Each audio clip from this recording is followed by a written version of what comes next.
Chapter 11 of The Hobbit.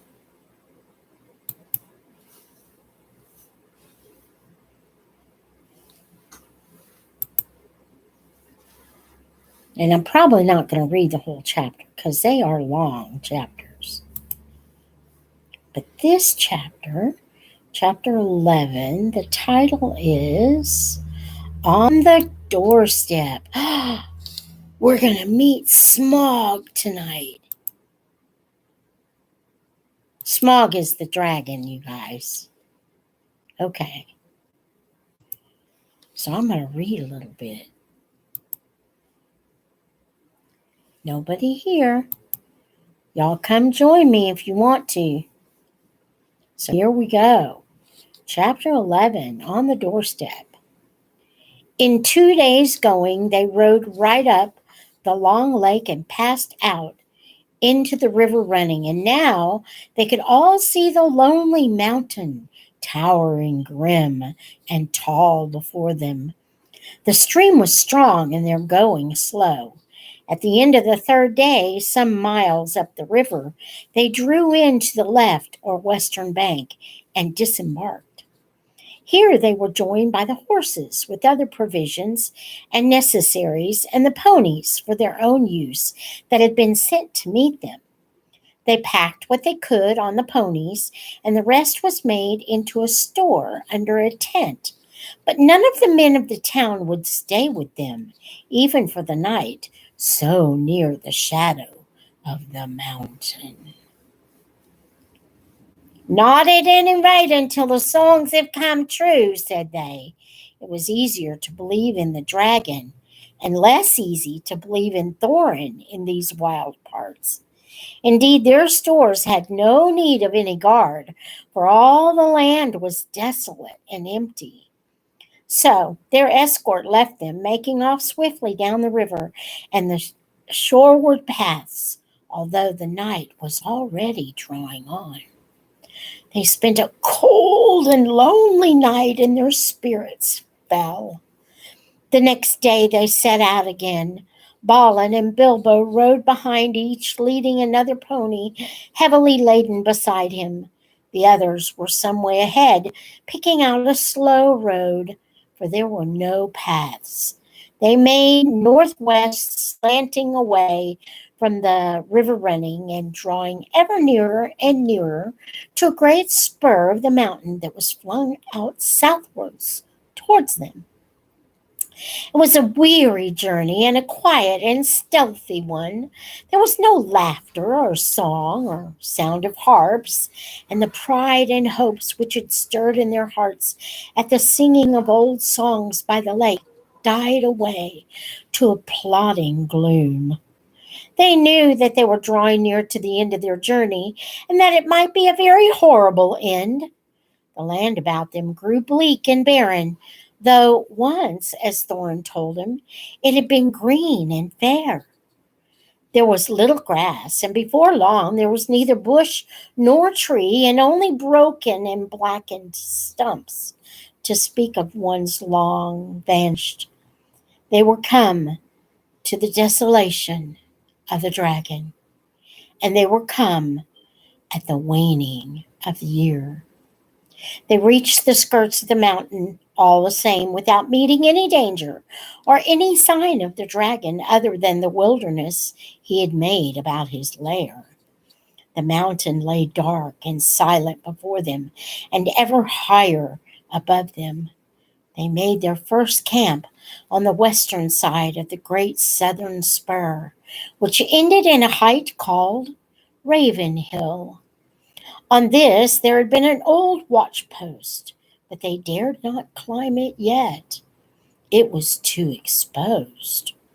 Before setting out to search the western spurs of the mountain for the hidden door, on which all their hopes rested, Thorin sent out a scouting expedition to spy out the land to the south, where the front gate stood. For this purpose he chose Balin and Fili and Kili, and with them went Bilbo. They marched under the gray and silent cliffs to the feet of Raven Hill. There the river, after winding a wide loop over the valley of Dale, turned from the mountain on its road to the lake, flowing swift and noisily. Its bank was bare and rocky, tall and steep above the stream, and gazing out from it over the narrow water, foaming and splashing among many boulders, they could see in the wide valley, shadowed by the mountain's arms, the gray ruins of ancient houses, towers, and walls. "There lies all that is left of Dale," said Balin. "The mountain sides were green with woods, and all the sheltered valley rich and pleasant in the days when the bells rang in that town." He looked both sad and grim as he said this. He had been one of Thorin's companions on the day the dragon came. They did not dare to follow the river much further towards the gate, but they went on beyond the end of the southern spur until, lying hidden behind a rock, they could look out and see the dark, cavernous opening in a great cliff wall between the arms of the mountain. Out of it the waters of the running river sprang, and out of it, too, there came a steam and a dark smoke. Nothing moved in the waste save the vapor and the water, and every now and again a black and ominous crow. The only sound was the sound of the stony water, and every now and again the hoarse croak of a bird. Balin shuddered. "Let us return," he said. "We can do no good here, and I don't like these dark birds. They look like spies of evil." And here is the picture. Oh, I'll have to show the picture of the mountain. It's the front gate. "The dragon is still alive and in the holes under the mountain then, or I imagine so from the smoke," said the Hobbit. "That does not prove it," said Balin, "though I don't doubt you are right. But he might be gone away sometime, or he might be lying out on the mountain side, keeping watch. And still I expect smokes and steams would come out of the gates. All the halls within must be filled with his foul reek." With such gloomy thoughts, followed ever by croaking crows above them, they made their weary way back to the camp. Only in June they had been guests in the fair house of Elrond, and though autumn was now crawling towards winter, that pleasant time now seemed years ago.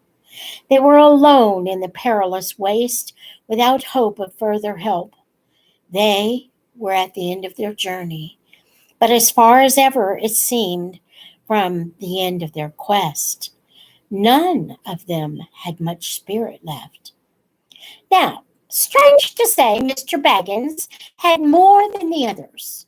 He would often borrow Thorin's map and gaze at it, pondering over the runes and the message of the moon letters Elrond had read. It was he that made the dwarves begin the dangerous search on the western slopes for the secret door. They moved their camp then along a long valley, narrower than the great dale in the south where the gates of the river stood, and walled with lower spurs of the mountain. Two of these here thrust forward, west from the main mass in long, steep-sided ridges that fell ever downwards towards the plain. On this western side, there were fewer signs of the dragon's marauding feet, and there was some grass for their ponies. From this western camp, shadowed all day by cliff and wall until the sun began to sink towards the forest, day by day they toiled in parties, searching for paths up the mountainside. If the map was true, somewhere high above the cliff at the valley's head must stand the secret door. Day by day, they came back to their camp without success. But at last, Unexpectedly, they found that what they were seeking.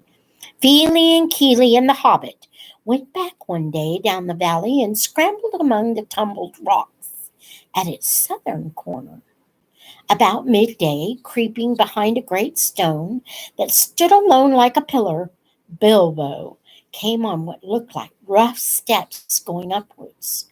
Following these excitedly, he and the dwarfs found traces of a narrow track, often lost, often rediscovered, that wandered on to the top of the southern ridge and brought them at last to a still narrower ledge which turned north across the face of the mountain. Looking down, they saw that they were at the top of the cliff at the valley's head and were gazing down onto their own camp below. Silently, clinging to the rocky wall on their right, they went in single file along the ledge till the wall opened and they turned into a little steep-walled bay, grassy-floored, still and quiet. Its entrance, which they had found, could not be seen from below because of the overhang of the cliff, nor from further off because it was so small that it looked like a dark crack and no more. It was not a cave and was open to the sky above, but at its inner end a flat wall rose up that in the lower part, closed to the ground, was smooth and upright as mason's work, but without a joint or crevice to be seen. No sign was there of post or lintel or threshold, bar or bolt or keyhole.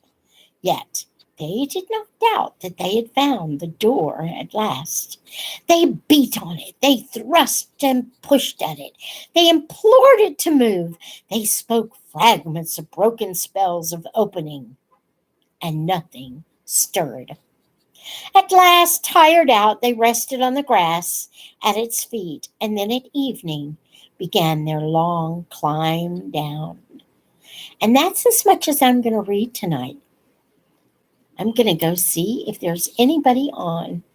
Nobody's come to visit. Oh my goodness. Well, you guys missed out on the first part of chapter 11, which I will re-record. But for tonight, that's it. May the Lord bless you and keep you. May he make his face to shine upon you and be gracious to you. May the Lord lift up his countenance upon you and grant you his peace.